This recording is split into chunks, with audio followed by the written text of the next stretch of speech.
Olá pessoal, sou Jorge Amanajás e nós vamos dar continuidade no nosso programa de Física. Só lembrando para você, nós encerramos na aula passada toda a parte de cinemática. E cinemática, com certeza, uma das questões que vem tanto no Enem quanto no concurso será sobre cinemática. E agora nós vamos entrar, nesta aula de hoje, uma das partes mais importantes da física. Importantes não só pela sua importância do que exatamente se trata, mas principalmente no quesito do percentual que cai nesses concursos. Normalmente, isso é a presença obrigatória. O que nós vamos ver hoje, amanhã e depois, ou seja, em 3 aulas seguidas, com certeza teremos no mínimo aí de 2 a 3 questões das 8 que teremos na prova do Enem, será sobre dinâmica. E nós vamos ter nesse estudo de dinâmica o que é inicialmente a lei de Newton, as leis de Newton, vamos estudar força, vamos estudar força de atrito, força elástica, isso na aula de hoje, mas na próxima aula, continuando dinâmica, nós também vamos estudar a parte de trabalho, energia, potência, rendimento e a gente finaliza depois com gravitação universal. Então é uma parte muito boa, muito assim que você vai gostar, tá? Então, a dinâmica, ela, só para a gente lembrar, a cinemática, nós estudamos os movimentos, a descrição dos movimentos. Isso nós estudamos em cinemática, estudamos movimento uniforme, movimento uniformemente variado, movimento circular, aprendemos a calcular através da função horária ou da função da velocidade ou da equação de Torricelli, a posição em um determinado momento, a aceleração e tudo mais, trajetória, ponto material e a dinâmica. O que nós tratamos na dinâmica? Na dinâmica, a gente já trata das causas desse movimento, o que provocou esse movimento. Por isso que eu disse, aí nós vamos começar estudando as leis de Newton. Então, quem foi Newton, na verdade? Você deve ter ouvido falar no Newton. Newton foi um importante físico, ele era físico, matemático, filósofo, inglês, e ele escreveu um livro que foi o Princípios da Matemática, o nome do livro, em que foi um livro clássico da física. E nós chamamos de mecânica clássica ou mecânica newtoniana exatamente essa parte da física que a gente está estudando. Cinemática, estática, dinâmica e outras grandes contribuições que Newton deu para a ciência, em especial para a física, mas também muito para a matemática. E hoje nós estamos estudando e vamos iniciar esse estudo da dinâmica com as leis de Newton. As leis de Newton, que nós vamos considerar aqui, são 3. E a primeira lei de Newton, também conhecida como lei da inércia. Quando a gente fala de inércia, a gente já tende a imaginar alguma coisa que está em repouso. Será que é isso? O que é, na verdade, a inércia? O que é a inércia de um corpo? Olha, você já deve ter feito aquela experiênciazinha que a gente faz. Você pega alguns copos, coloca em cima de uma mesa, em cima de uma toalha e você dá um puxão. Pum! Puxa só de uma vez, faça essa experiência em casa. Mas cuidado com as louças. Ou embaixo com uma folha de papel e puxa a folha de papel rapidamente. A folha de papel vem e as louças, no caso os copos, eles permanecem. Por quê? Porque eles têm uma propriedade que faz com que eles tendem a manter-se no estado em que eles se encontram. Ou seja, é daí que surge a primeira lei de Newton, ou lei da inércia, que diz o seguinte: todo corpo tende a manter o seu estado de repouso ou de movimento retilíneo uniforme, a menos que uma força atue sobre ele. Ou seja, se não atuar uma força resultante sobre esse corpo, ele vai permanecer como está. Ou ele permanece em repouso, ou um determinado referencial, ou ele permanece em movimento retilíneo uniforme. E como é que a gente... Essa é a primeira lei de Newton. E como é que a gente percebe essa lei da inércia ou primeira lei de Newton no dia a dia? Todo mundo já andou de carro. Quando você pega um carro, chega lá, entra no carro, coloca o cinto e na hora que o carro é dada a arrancada, você percebe que há como se tivesse uma força ali pressionando contra o banco. Porque a sua tendência, se você está em repouso, é permanecer em repouso. Por que você vai entrar em movimento? Porque uma força foi aplicada no carro e o carro aplica força em você e você entra em movimento. Então, a sua tendência é permanecer no estado de repouso.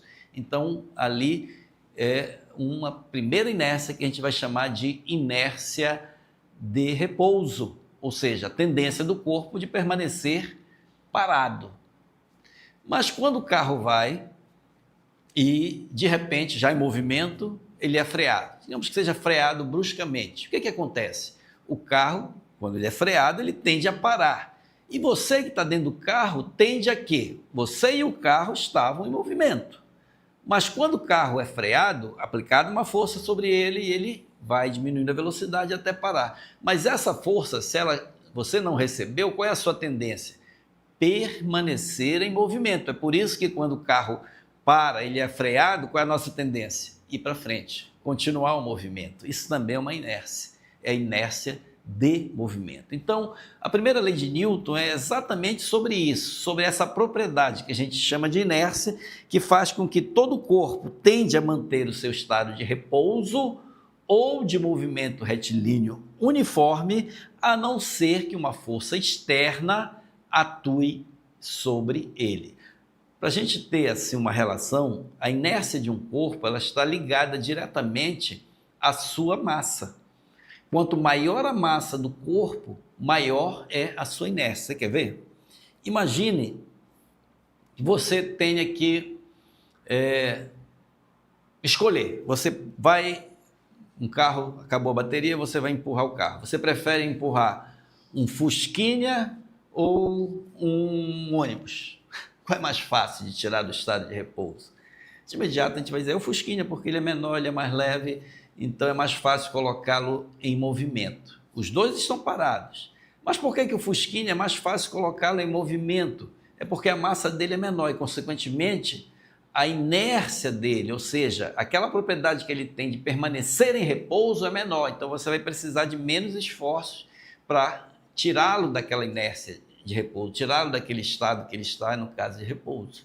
Da mesma forma, é mais fácil você parar aqui no braço um ônibus ou um Fusquinha? Da mesma forma, aquele que tem menor inércia, aquele que tem menor massa, no caso o Fusquinha, tá bom? Primeira lei de Newton, todo o corpo tende a manter o seu estado de repouso ou de movimento retilíneo uniforme, a menos que uma força externa atue sobre ele. Nós demos aí, tá aí os dois exemplos, tá? Uma pessoa dentro do carro, que eu acabei de falar, uma pessoa dentro de um carro na situação, um parado, quando o carro inicia o movimento, o corpo tende a colar no banco, ou seja, ir para trás, pois tende a permanecer no seu estado de repouso. Da mesma forma, na situação 2, como a pessoa dentro de um carro em movimento, quando o carro para, o corpo tende a ir para frente, ou seja, tende a permanecer no seu estado de movimento, tá? Fechando e recapitulando, primeira lei de Newton ou lei da inércia. Todo corpo tende a manter o seu estado de repouso ou de movimento retilíneo uniforme, a menos que uma força externa atue sobre ele. Quando o corpo está em repouso, nós chamamos de equilíbrio estático, e quando ele está em movimento, nós já chamamos de equilíbrio dinâmico, tá bom? Isso tem aí também. Aí vem agora a segunda lei de Newton. Bem, agora nós vamos entrar. Se você perguntar para mim, Jorge, me dá uma fórmula que com certeza vai estar em uma questão da prova. Não só em uma, como em várias. É a segunda lei de Newton. Então, se você for para a prova e não quiser zerar a prova, eu não estudei nada de física, mas pelo menos uma eu tenho que acertar. Então, saiba essa fórmula que eu vou lhe dar agora, que é a segunda lei de Newton. A segunda lei de Newton, ela já é a lei que nos dá a relação entre a força resultante de um corpo e a sua aceleração. Newton, a partir de observações que ele pôde fazer, ele verificou que a aceleração estava ligada diretamente à força resultante que era aplicada sobre o corpo. Lembre que nós lá atrás falamos das grandezas vetoriais e nós falamos da força como uma grandeza vetorial.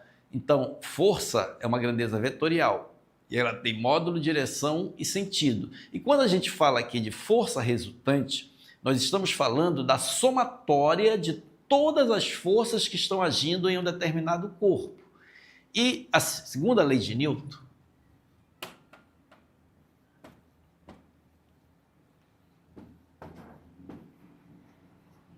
ela trata exatamente disso. Digamos que nós tenhamos aqui um corpo. Esse corpo tem uma certa massa m. Digamos que existam várias forças sendo aplicadas sobre este corpo. Só que essas forças todinhas, quando você soma, e lembre que como força é uma grandeza vetorial, ela tem que ser somada de forma vetorial. E nós aprendemos lá atrás que a soma vetorial não é igual a uma soma de um escalar. Não é 2 mais 2 igual a 4, não. Na soma vetorial, depende do módulo, que é o valor do vetor, o valor numérico dele, depende da direção e do sentido.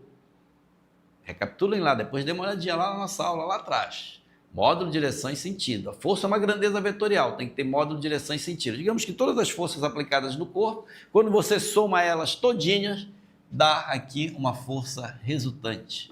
Vou chamar de FR, tá? Quando este corpo fica submetido a essa força, então ele vai ficar sujeito a uma aceleração. Não esqueçam também que, apesar de lá na cinemática a gente ter tratado a aceleração escalar, ou seja, nós consideramos apenas o módulo dela, lá nós aprendemos também que a aceleração é um vetor. Ela tem que ter módulo, direção e sentido. Ela tem que ter o valor dela, a direção sobre a qual o movimento está sendo descrito, que pode ser uma direção horizontal, vertical, inclinada, e o sentido, se ela está para a esquerda, para a direita, para cima, para baixo, enfim, para onde está apontando o movimento. E a segunda lei de Newton, ela relaciona exatamente essas grandezas que estão aqui, que nos diz que a força resultante, ou seja, a força, a somatória de todas as forças que atuam no corpo, ela é diretamente proporcional à aceleração.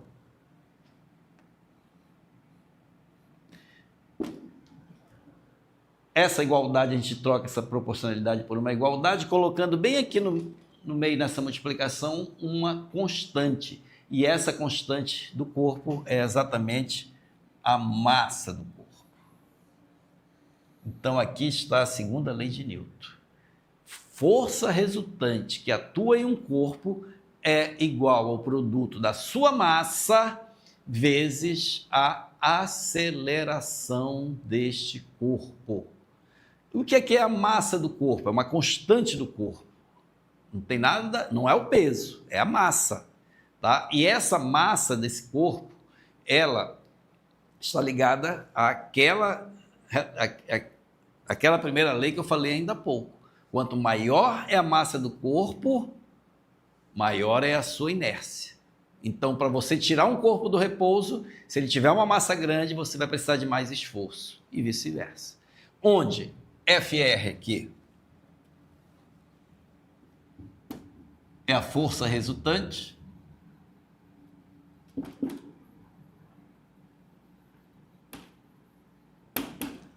M, só para a gente colocar aqui, tá? Essa força, FR, força resultante, no sistema internacional,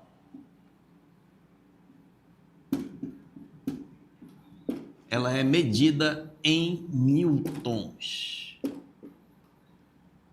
Em homenagem exatamente a Isaac Newton. A gente chama exatamente isso, em newton, representado pela letra N.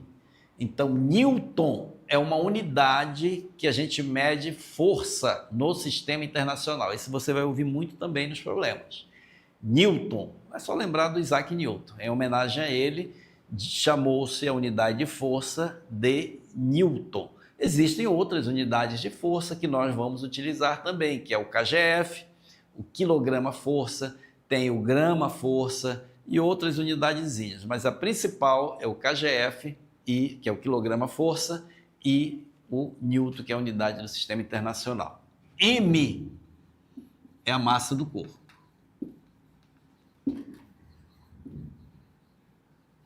Esta massa medida no sistema internacional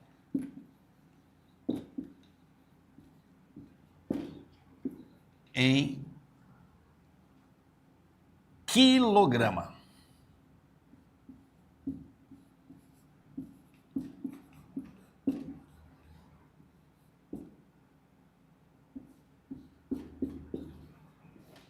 Mas é só essa unidade de massa? Não. Aí você tem os múltiplos e os submúltiplos. Por exemplo, o grama. Grama é a unidade de massa, tá? Só que no sistema internacional é o quilograma. 1 quilograma equivale a 1000 gramas. Quilo é um múltiplo que representa 1000 vezes alguma coisa.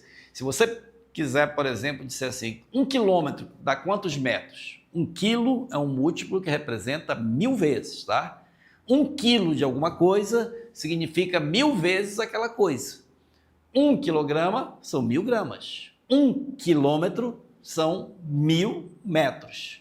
1 kilohertz, hertz nós falamos na aula passada, hertz é uma unidade de frequência, nós falamos em frequência na aula passada, quando a gente estudou o movimento circular, então 1 kilohertz representa 1000 hertz, e assim vai. Então, quilo é um múltiplo que representa 1000 vezes alguma coisa. A unidade de massa no sistema internacional é o quilo.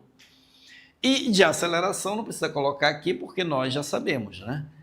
A unidade de aceleração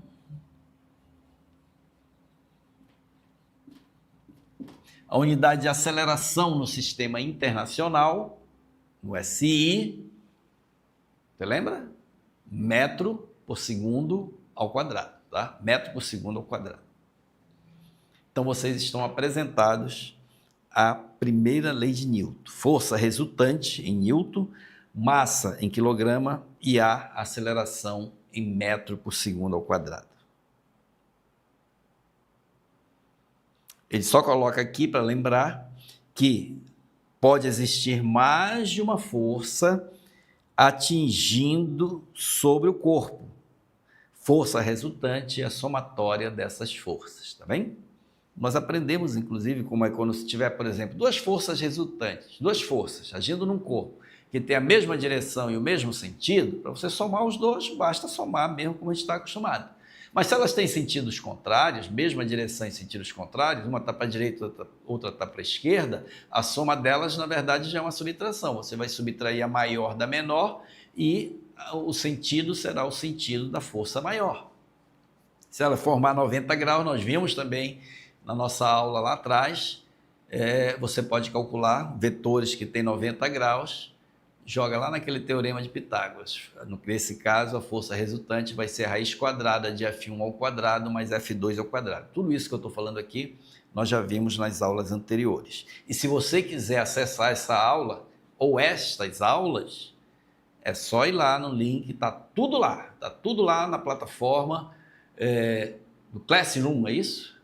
Está lá no Classroom, tudinho, vai lá, todas as aulas, todos os exercícios que nós fizemos, todas as questões estão lá. Então, se você começou agora, ou se você começou e perdeu as 2, 3 primeiras aulas, vá lá, na hora que você tiver um tempinho, assista essas aulas. Ou se você esqueceu, vá lá do mesmo jeito e assista essas aulas, tá bom?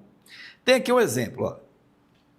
Ao empurrar uma estante, um menino faz uma força de 30 newtons.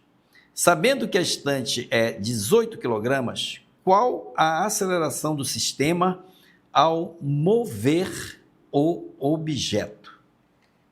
Vou resolver isso aqui.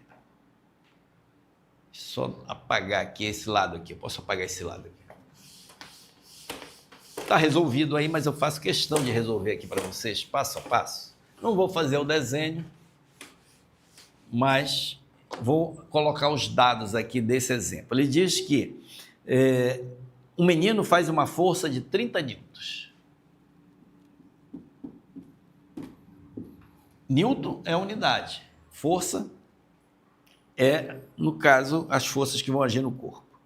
Sabendo que a estante é de 18 quilos, então 18 quilos é o quê? A massa.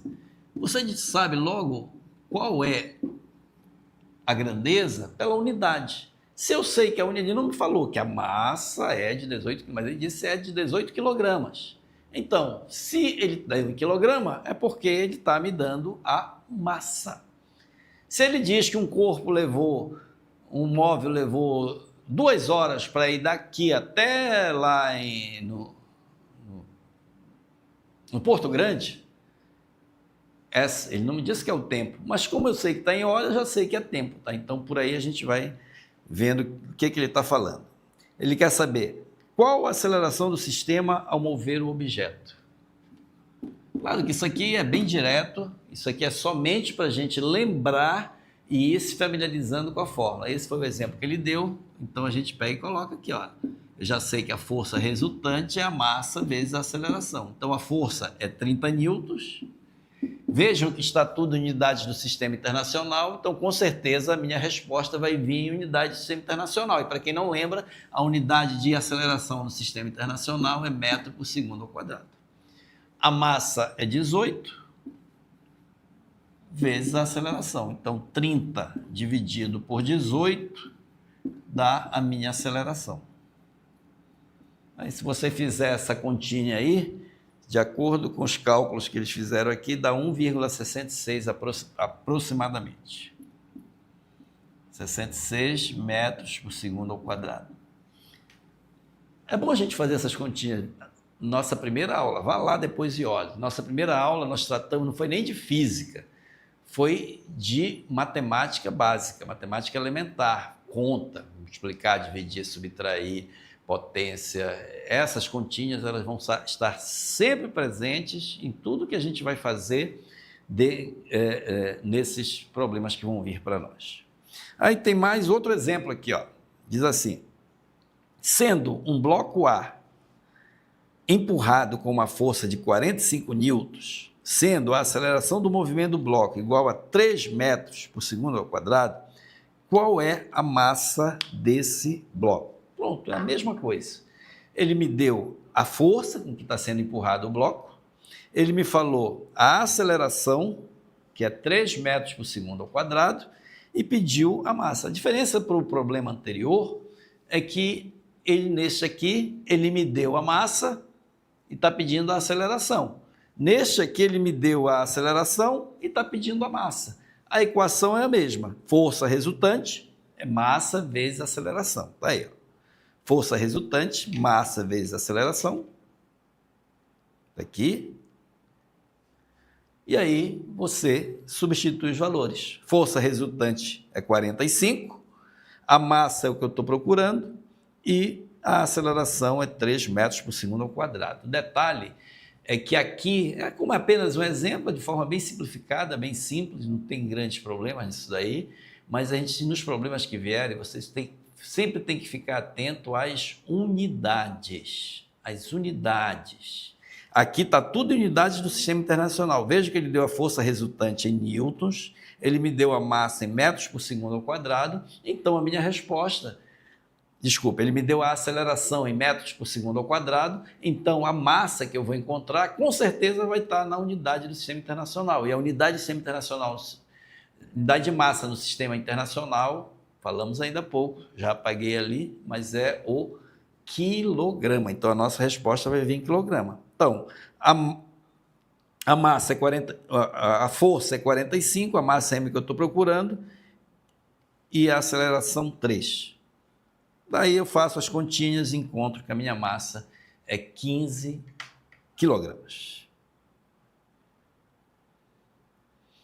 E mais um exemplozinho aí para a gente ir se acostumando com a fórmula. Ele diz assim, ó, se um corpo possui massa de 4 quilogramas e está a uma aceleração de 2,5 metros por segundo ao quadrado, qual o valor da força aplicada sobre o corpo?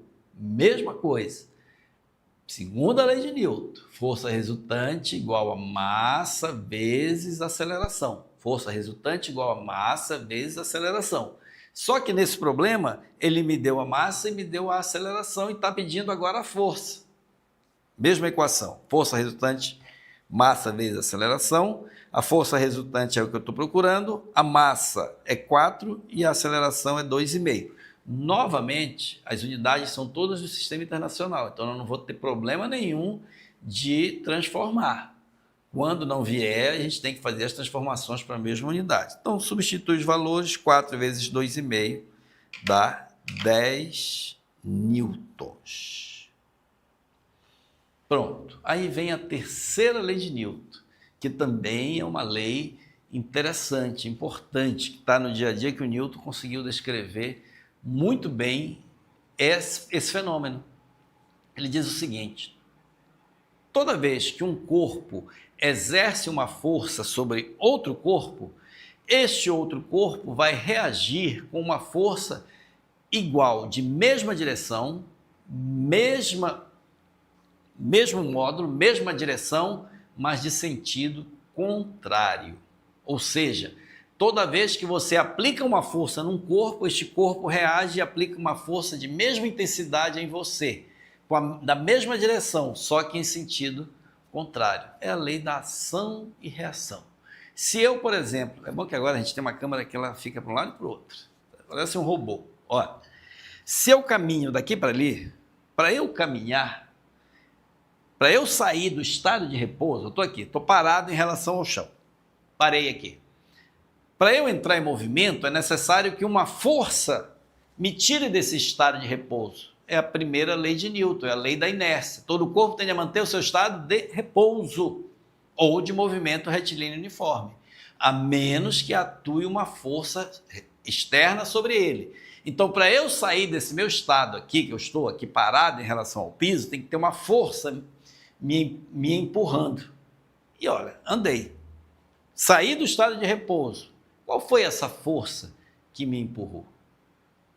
Já que, pela terceira lei de Newton, diz o seguinte: todo corpo tende a manter o seu... Desculpe. Toda vez que se aplica uma força em um corpo, este corpo reage com uma força igual, de mesma intensidade, mesma direção e sentido contrário. Para eu entrar em movimento, quem está me aplicando uma força para eu andar, sair desse estado de repouso, é exatamente o chão aqui que eu estou pisando. Mas como assim? Como é que o chão que eu estou pisando pode aplicar uma força sobre mim?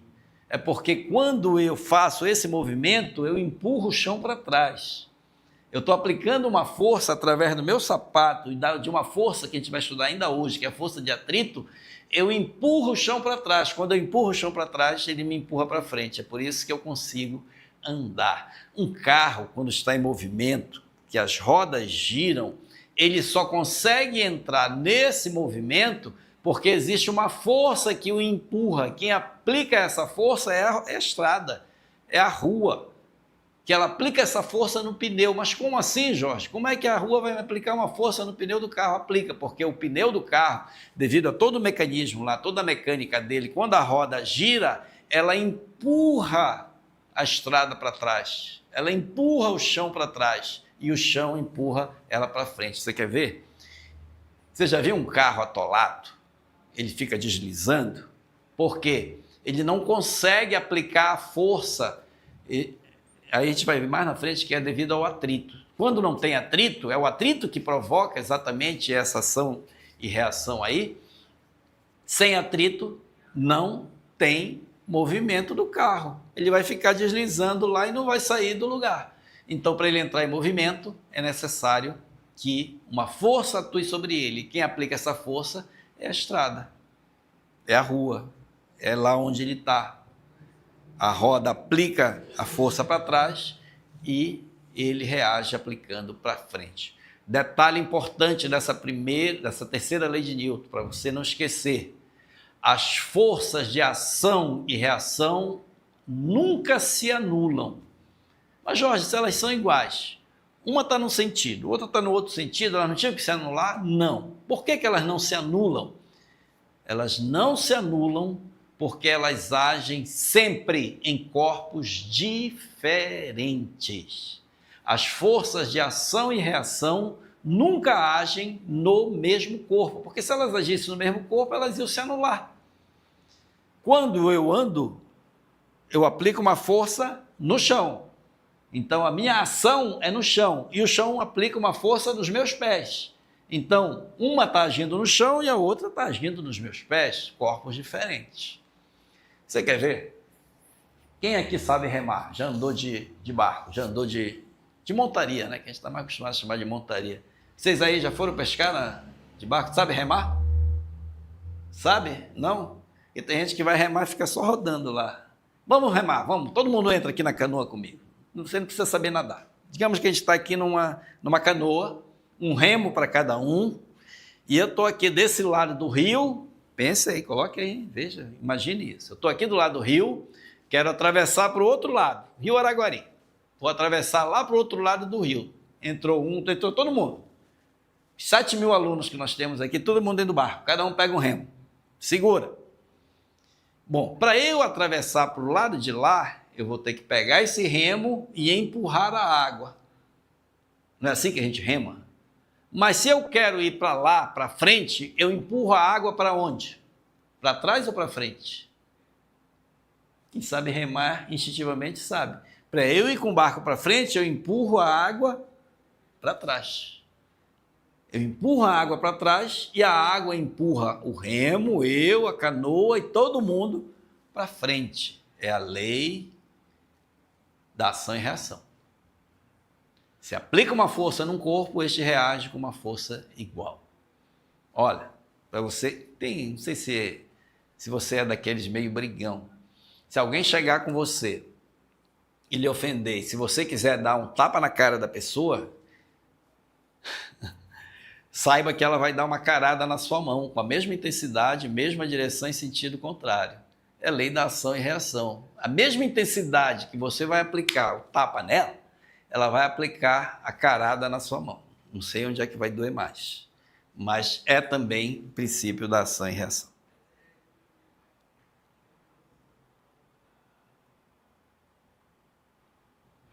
Então tá aqui, ó.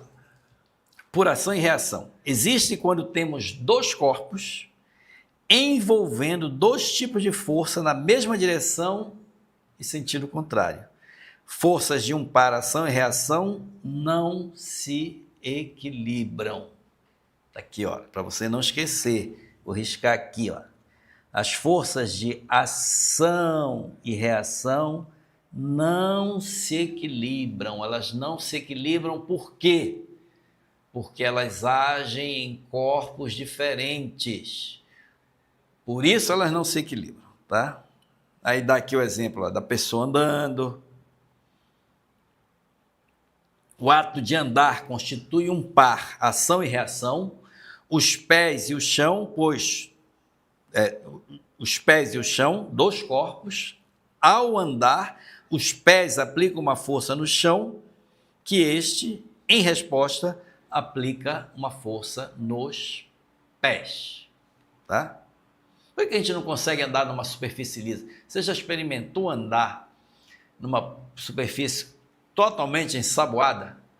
Você consegue? Não, não consegue, porque você não consegue empurrar o chão, e aí o chão não lhe empurra. Não consegue haver a troca da ação e reação, tá?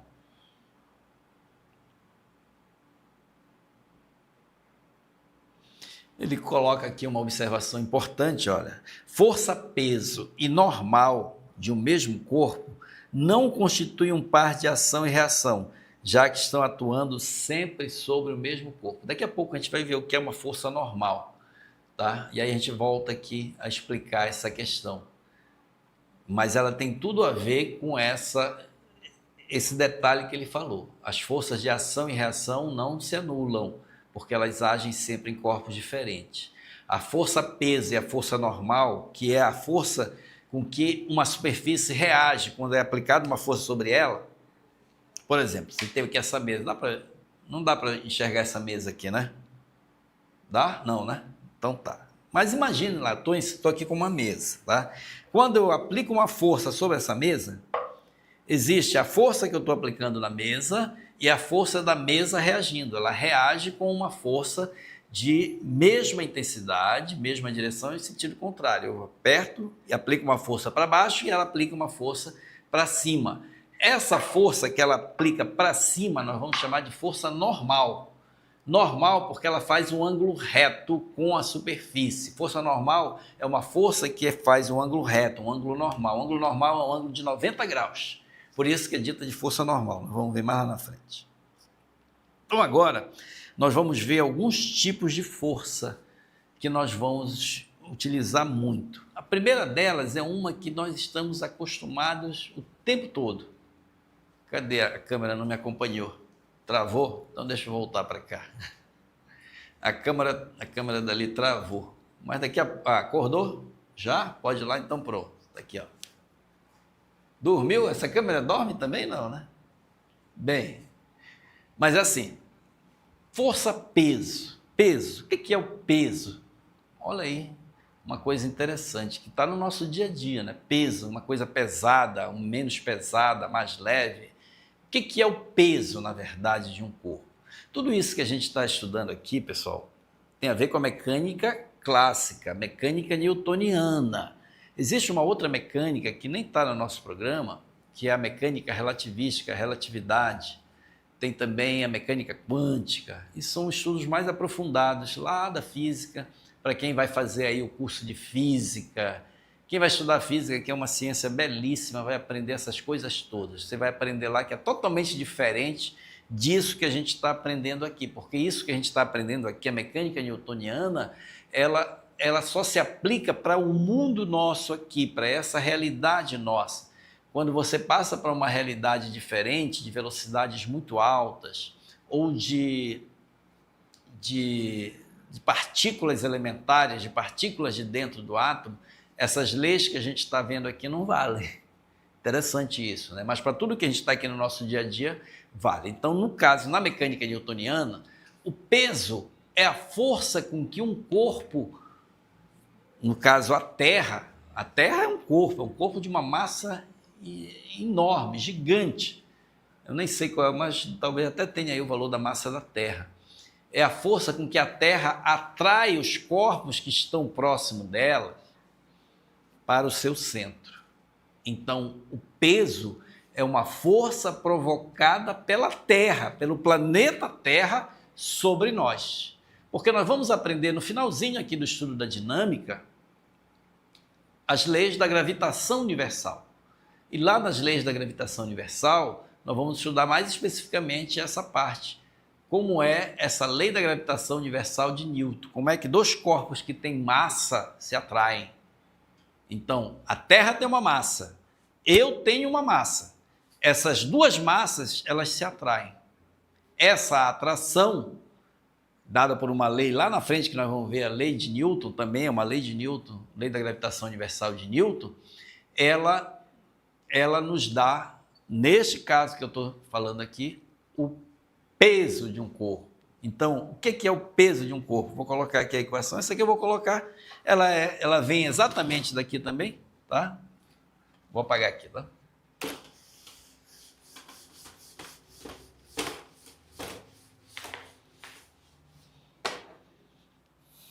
Então, olha, o peso de um corpo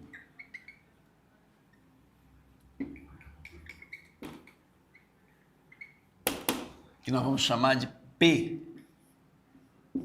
O peso é uma força, não esqueçam. É a força com que a Terra atrai o corpo para o seu centro. P é uma força. M é a massa do corpo, que a Terra, não é a massa da Terra, tá? É a massa do corpo. E A é a aceleração. No caso, a aceleração com que a Terra está nos atraindo, nos puxando, é a aceleração da gravidade, que nós chamamos de G. Então está aqui a fórmula do peso. Peso é massa vezes a gravidade. Massa vezes a gravidade. Isso aqui depois, se quiser, a gente vai deduzir lá na frente, quando a gente aplicar a lei da gravitação universal de Newton. Mas você pode perguntar, Jorge, a Terra nos atrai, que é o nosso peso. Mas nós atraímos a Terra também? Sim, a gente atrai a Terra também. A mesma força com que a Terra está nos puxando, aqui ó, se eu soltar, vou soltar isso aqui ó. Por que isso cai? Uma força puxou, ela está parada aqui. Um corpo para sair do seu estado de repouso é necessário que uma força atue sobre ele. Se eu soltar, A força puxou para baixo. Essa força é a força peso. E quem é que está puxando esse corpo para baixo? É a massa da Terra. É a massa desse planeta que nós vivemos. E ele puxa com uma aceleração chamada aceleração da gravidade G, tá? Então, P é o peso do corpo, M é a massa e G. Essa aceleração da gravidade, ela é variável.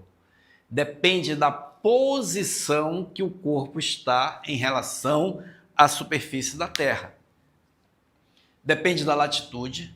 Aqui no Equador, por exemplo, a aceleração da gravidade é uma. Quando você caminha em direção aos polos, a aceleração da gravidade ela já é diferente. Ela muda por causa do formato da Terra, porque a Terra não é uma esfera perfeita. Ela muda também devido ao movimento de rotação da Terra, porque nós já aprendemos lá que a Terra está fazendo um movimento de rotação. Esse movimento, nós que estamos aqui na Terra, aqui onde a gente está fazendo um movimento circular. A gente dá um giro completo em um dia, 24 horas. E aqui onde a gente está especificamente, nós estamos exatamente na linha do Equador. Nós estamos aqui, ó, na esquina do Rio, está aqui o Rio Amazonas, está aqui a linha do Equador passando aqui atrás. Então, na linha do Equador é onde a gente faz a maior circunferência. E quando o movimento está com um movimento circular, existe uma aceleração, que é uma aceleração centrípeta, que está puxando esse corpo para o centro. E essa aceleração é a aceleração da gravidade. E tem uma reação que é a aceleração centrífuga, a força centrífuga que também empurra para fora. Tudo isso aí provoca uma variação na gravidade. Mas a gravidade ela varia também com a altitude. Aqui na superfície da Terra, a gravidade é um valor. Mas à medida que você vai subindo, quanto mais sobe, depois que atingir aí 100, 200, 300, 400, 500 metros, quanto mais for para cima, menor é a aceleração da gravidade, ou seja, menor é essa influência da Terra sobre nós. Até que vai chegar um ponto que você vai estar lá no espaço que nem tem mais a gravidade. Você já deve ter visto isso em filmes, como é que os astronautas ficam lá. Não tem a gravidade puxando eles, né? Porque eles já estão fora do alcance desse que é chamado de campo gravitacional. Então, olha, vamos lá. A aceleração da gravidade varia com a latitude e com a altitude. Quanto mais alto, menor a gravidade. Quanto maior a latitude, essa gravidade vai diminuindo. Ela diminui. Aqui, onde nós estamos no Equador, é onde a gravidade é maior em relação à superfície da Terra. Mas nós vamos considerar um valor constante para essa gravidade. Nós vamos considerar que os fenômenos que a gente vai estudar, os movimentos, o movimento aqui onde eu estou, uma altura aqui de 2 metros, a gravidade é que ela não varia praticamente nada. Quando você tratar já de 100 metros, de 1000 metros, lá no Monte Everest, 8.000 metros, aí lá a gravidade já é menor, tá? Então, nós vamos considerar um valor. Nós vamos adotar 9,8 metros por segundo ao quadrado.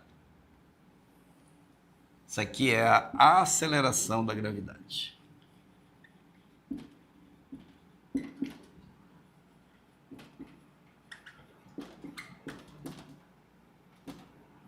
Essa aceleração da gravidade na superfície da Terra, tá bom? Já disse, quanto maior for a altura, essa gravidade vai diminuindo.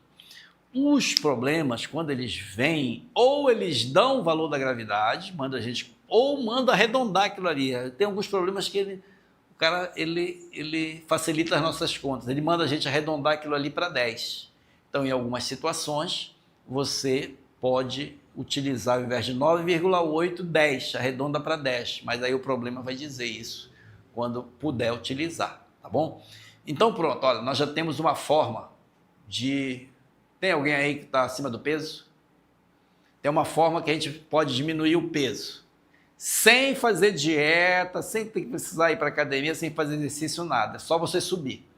Suba lá para o Monte Everest, vá lá para o espaço, que lá o seu peso é 0. Você sabe quanto é o seu peso lá no espaço?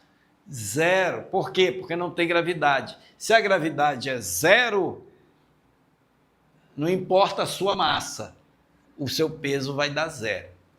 Vejam aqui, não confundir mais peso com massa.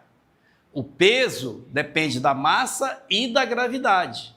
A massa é uma característica, é uma constante do seu corpo.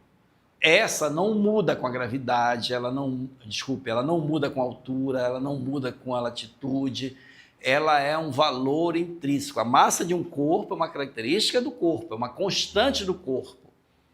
A gravidade não, a gravidade depende da posição que você está em relação à superfície da Terra. Então, o seu peso é uma força, a massa não. O peso é medido em Newton, que é a unidade de força no sistema internacional. E a gravidade é uma aceleração a massa é medida em quilograma. Força em Newton e massa em quilograma. Isso no sistema internacional. Mas será que você está acostumado a medir a sua força, o seu peso em Newton? Você já subiu numa balança? Eu vou subir na balança. Tá lá. Meu peso o último peso que eu estava pesando 72. Eu estou gordo. 72. E esse 72, será que é 72 newtons? Não. Não é.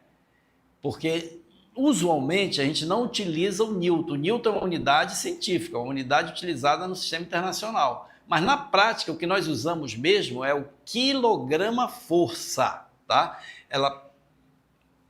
O seu peso é uma força que pode ser medida em newtons, mas também pode ser medida em kgf, ou seja, kgf, quilograma-força. A massa é medida em quilograma e o peso em quilograma-força, ou em newton também, que a gente pode utilizar. Descarregou? Apagou? Apagou. Voltou. Pensei que tinha apagado tudo. O negócio aqui tá... Vamos lá. Olha, bloco de massa M com seu vetor de peso P. Está aí o desenhozinho. Peso, massa vezes a gravidade, que tem que ficar na sua mente. Peso é massa vezes a gravidade. Peso é uma força, é a força com que a Terra lhe atrai. M é a massa, é uma constante do seu corpo. G é a aceleração da gravidade. A aceleração, se é uma aceleração, é medida em metros por segundo. A massa é medida em quilograma. E o peso é uma força medida em newton. Mas você pode utilizar também o peso medido em kgf, quilograma-força, tá? O meu peso em kgf é 72 kgf, 72 quilogramas-força. Tem vezes, olha, observem isso. Quando a gente vai se pesar, a gente diz assim, meu peso, 72 quilos. Quilo é unidade de peso? Não. Quilo não é unidade de peso. Quilo é unidade de quê? Quilo não é unidade de peso, quilo não é unidade de massa. Quilo é um múltiplo. A unidade de peso é o quilograma-força. A unidade de massa é o quilograma. Quilo é apenas um múltiplo, que representa 1000 vezes alguma coisa. Só que a gente está acostumado a simplificar a coisa. Quando a gente diz que o nosso peso, o meu peso é 72 quilos, o que eu quero dizer é que o meu peso é 72 quilograma-força, tá bem? Se eu quiser transformar para newton, Jorge, como é que eu transformo? Aí eu tenho que multiplicar por um fator. E esse fator é exatamente o fator da gravidade, 9,8. Vai dar o meu peso em newton. Se eu arredondar para 10, o meu peso em newton vai ser 720 newtons, tá bom? Outra força que eu falei ainda há pouco é a força normal. Essa eu preciso fazer um desenho aqui para vocês. Vou fazer esse desenho aqui.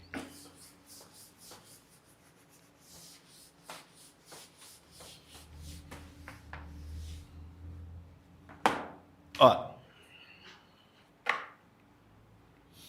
Digamos que eu tenho aqui uma superfície e sobre essa superfície eu tenho um corpo.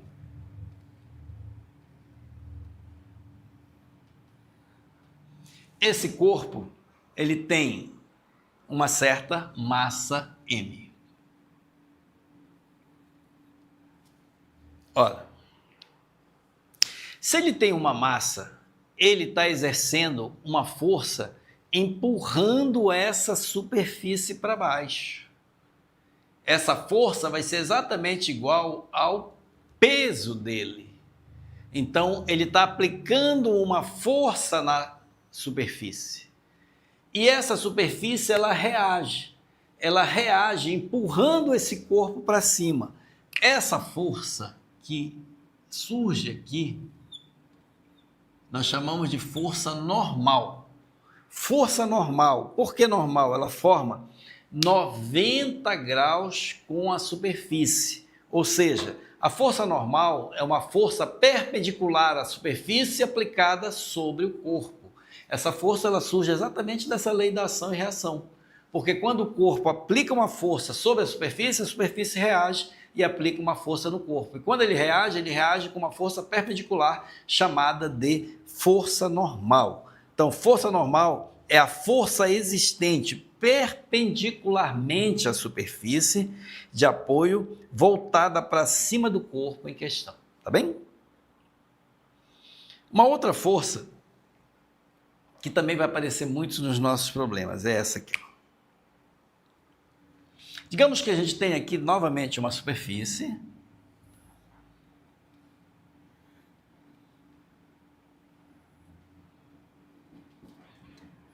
e esse corpo está amarrado aqui e tem no fio e uma força puxando ele aqui, ó. Essa força nós vamos chamar de T. T de tração. Ele está sendo tracionado. M é a massa do corpo, tá?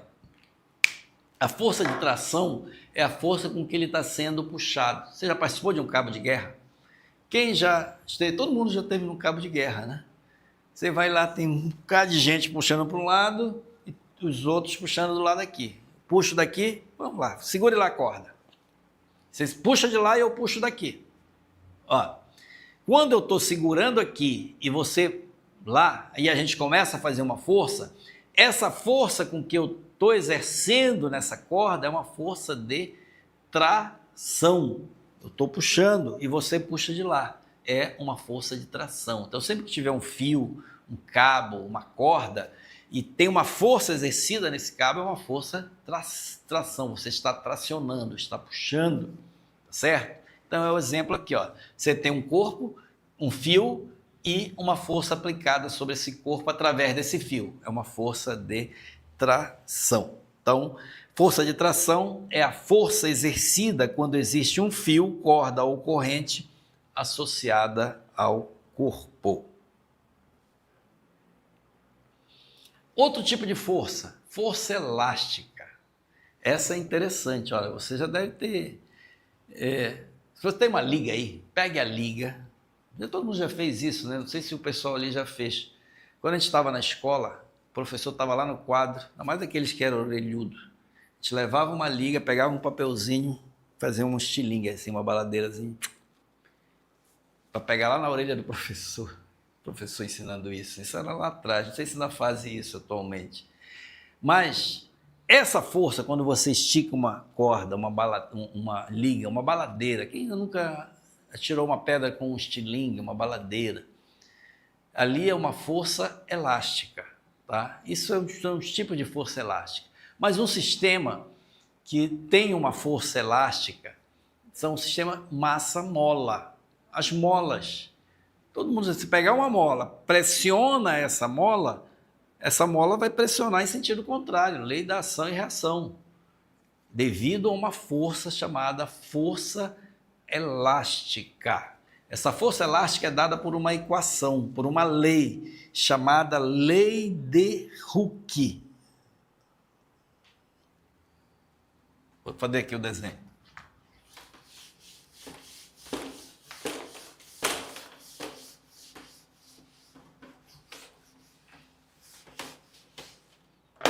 Ó, eu tenho aqui uma superfície, tenho aqui um corpo, numa posição 1. E aí eu aplico uma força nesse corpo. Força F. E esse corpo está preso a uma mola.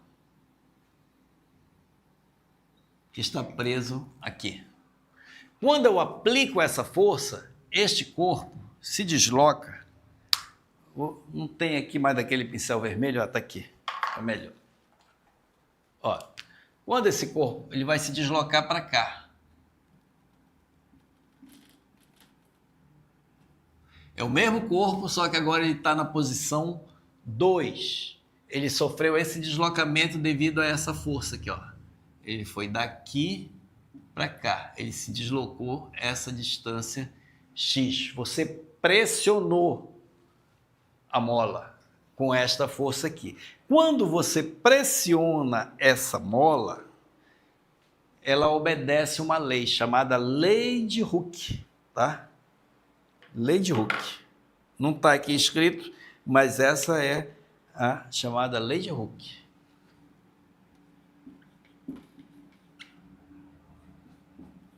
Não é aquele Hooke azul, não. Esse aqui é outro Hooke. Foi o cara que criou a lei, Lei de Hooke. Diz assim, que essa força elástica,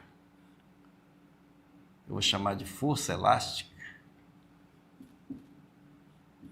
ela é igual a uma constante vezes o deslocamento que a mola foi comprimida, tá?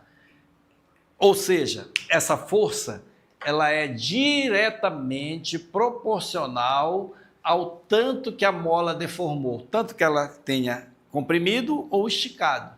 E isso vale para outros sistemas, como de um elástico, como de uma baladeira e tudo mais. Tudo que tem esse comportamento elástico obedece a essa lei. O valor dessa força elástica é dado por K vezes X, onde K é uma constante chamada de constante elástica da mola. Cada mola, se ela é mais dura, ela tem uma constante maior. Se ela é uma mola mais delgadazinha, ela já tem uma constante menor. Então, o valor dessa força elástica depende da mola, do tipo de material de que ela é feito, da espessura dela e da deformação. Aquele X é a deformação sofrida na mola, tá bom? Então, força elástica está associada a uma deformação de uma mola. Força elástica medida em Newton, aqui. K é a constante elástica, cuja unidade é Newton por metro, que depende do material de que ela é feita, das dimensões dela, e X é a deformação da mola. Quanto mais ela é deformada, maior é a força elástica. Então veja que essa força elástica é uma força variável. Ela muda de acordo com o que... Imagine. Antigamente, não sei como são os carros modernos, mas tinha os carros antigamente que eles tinham uma mola em cima do amortecedor, tá? Essas molas, à medida que você subia no carro, elas iam sofrendo uma força e elas tinham que reagir através da força elástica. E o carro ia baixando. Vai baixando, enche o carro. Pega aí o carro, enche, coloca 2, 3, 10 pessoas dentro do carro. Então está pressionando a mola. E aí a deformação é maior, por isso que o carro baixa. Então essa força depende dessa deformação X da mola. Lei de Hooke.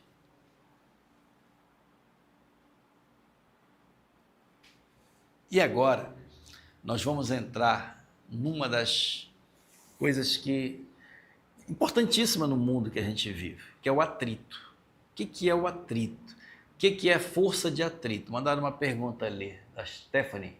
Quanto mais deformado o corpo elástico, maior a força que ele fará para voltar à sua forma anterior. Não é isso? Quanto mais ele for deformado, na verdade, maior é o valor da força elástica, maior é a força que você... Ele volta naturalmente, tá? Se você, num corpo elástico, numa mola, por exemplo, se você parar de exercer a força, ele vai voltar naturalmente à posição dele, porque o corpo elástico ele tem essa característica. a maior é a força para fazer uma maior deformação. Então, quanto maior é a deformação, quanto mais você quer comprimir a mola, mais força você tem que fazer. É essa que é a análise que a gente tem que fazer, tá certo? Então, a força de atrito, olha, isso aqui eu preciso fazer também um desenho aqui para vocês. Força de atrito. O atrito é algo que existe na natureza, em tudo que você imaginar tem atrito. Dificilmente vai ter uma superfície perfeitamente lisa, tá? Então, a força de atrito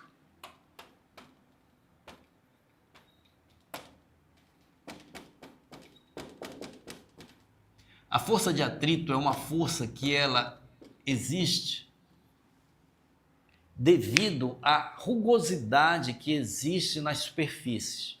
E só existe força de atrito se tiver duas superfícies e houver uma tentativa, pelo menos, de colocar essas superfícies em movimento uma em relação à outra. Por exemplo, a minha mão aqui, ela é rugosa, qualquer superfície ela é rugosa. Tem força de atrito nela? Não, não tem. Mas se eu pegar a outra mão e colocar aqui e tentar fazer esse movimento aqui, aí já surge atrito, porque olha, estou tentando movimentar uma em relação à outra. Então o atrito é uma força que surge quando duas superfícies estão em contato e com uma em movimento ou tendência de movimento entre elas. Para ter atrito não precisa necessariamente estar em movimento, mas precisa haver uma tendência de movimento. Vou dar um exemplo aqui, ó. Imagine aqui. Aqui tem essa superfície aqui, desse quadro. E tem essa superfície aqui, desse apagador. São duas superfícies diferentes. Tem atrito aqui, nessa situação que está, não. Mas se eu colocar aqui, encostar uma superfície na outra, qual é a tendência desse corpo? Devido ao peso dele, a tendência dele é descer, não é isso?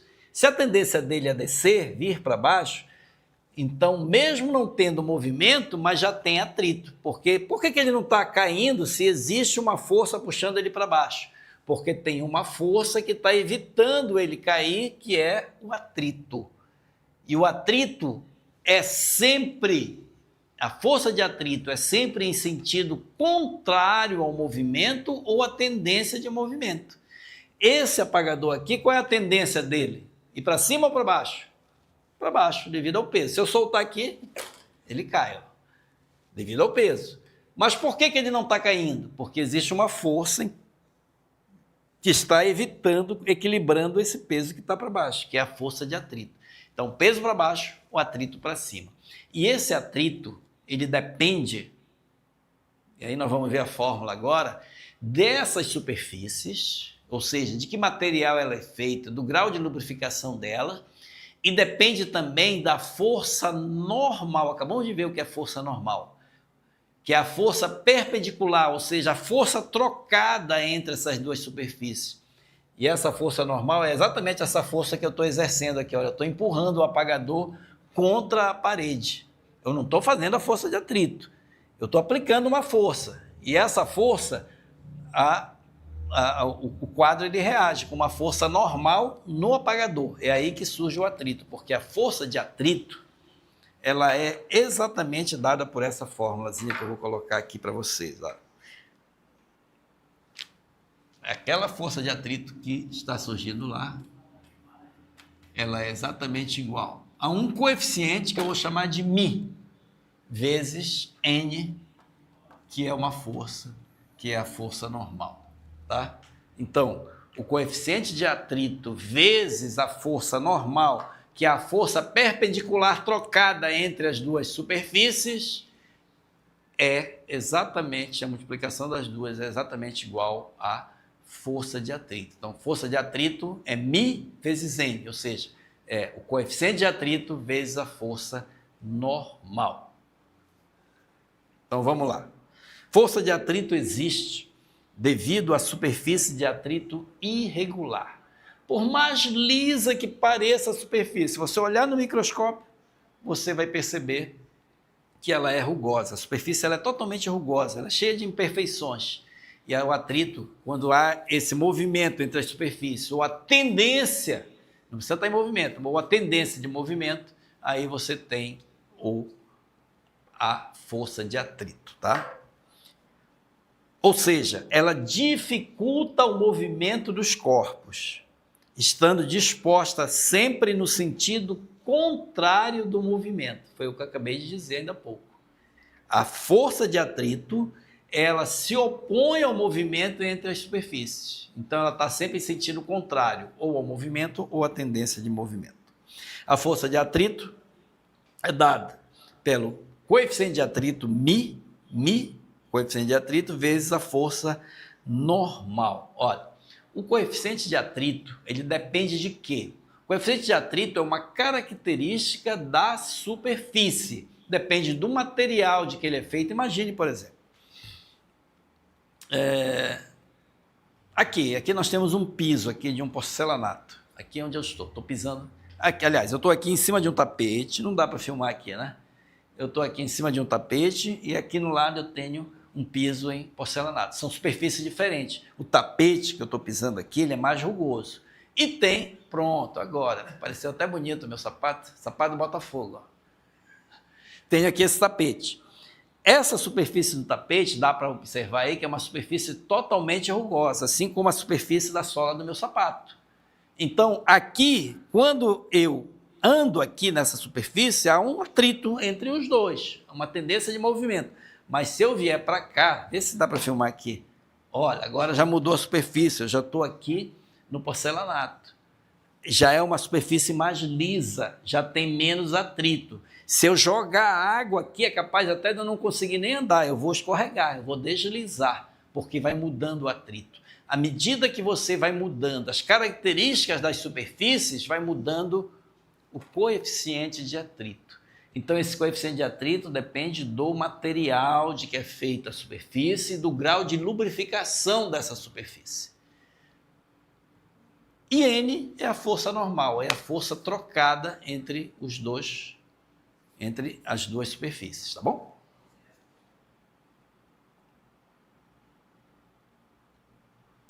E por fim, quantos minutos faltam para terminar essa aula? Vamos ver se dá tempo aqui da gente ver. A força resultante, 5 minutos? Então dá, vai dar certinho, nós vamos finalizar aqui, nessa parte aqui de o sistema da força resultante, porque vai haver problemas em que você tem mais de um bloco. Eu vou fazer o desenho aqui, tá?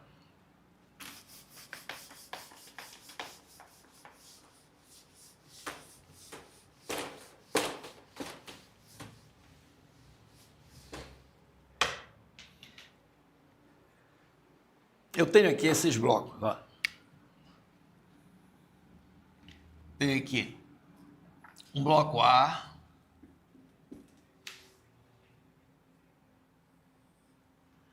tenho aqui um bloco B,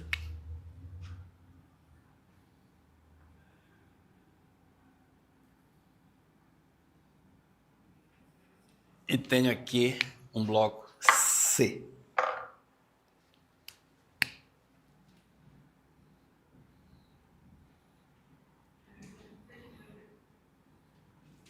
Em cima dessa superfície. A força resultante, existe uma relação nessa força resultante. Digamos que eu tenho aqui uma força, todas as forças que estão sendo aplicadas nesse sistema aqui de 3 blocos, eu tenho aqui uma força resultante. Característica que a gente vai utilizar sempre, que vai ser comum para os 3 blocos, para o bloco A, para o bloco B e para o bloco C. Se eles estão ali colados um no outro, interligados, seja por um estar pressionando o outro, se eles estivessem ligados por um fio inextensível, estivesse tracionando, puxando, característica deles, a aceleração deles é a mesma. A aceleração do bloco A é igual à aceleração do bloco B, que é igual à aceleração do bloco C. É esse dado que nós vamos utilizar para resolver os problemas. E a outra forma também que a gente vai utilizar quando aparecer um problema com mais de um bloco, isolar esses blocos. Porque, olha, A força resultante, que é a somatória de todas as forças que eu estou aplicando aqui sobre o corpo, este corpo A vai exercer uma força no bloco B. É por isso que o bloco B vai entrar em movimento e vai adquirir a mesma aceleração do bloco A. Por quê? Quando eu tenho aqui uma força resultante aplicada no bloco a força com que o bloco A vai empurrar o bloco B não é o mesmo da força resultante. Eu vou chamar de força de A sobre B. Ou seja, o bloco A vai exercer uma força no bloco B. E, consequentemente, o bloco B vai exercer uma força no bloco A. E da mesma forma que o bloco B vai exercer uma força sobre o bloco C. Aí você tem a massa do bloco A, você tem a massa do bloco B, você tem a massa do bloco C, e aí você isola. Aí você vê quais são as forças que estão sendo exercidas, por exemplo, no bloco A. É a força resultante e essa força de A, que se A exerce uma força em B, então B também vai exercer uma força sobre A. É ação e reação. Quando o bloco A empurra o B empurra o A de lá para cá. Da mesma forma que o B aplica uma força em C, o C aplica uma força em B. E assim vai. E você isola o corpo, vê quais são as forças, mas um dado importante é que a aceleração deles é a mesma. Se você tem a massa deles e tem a aceleração deles, você tem condições de calcular essas forças que A exerce em B e B exerce em C. Então, essa somatória toda aí vai me dar que a força resultante F, essa força F aqui,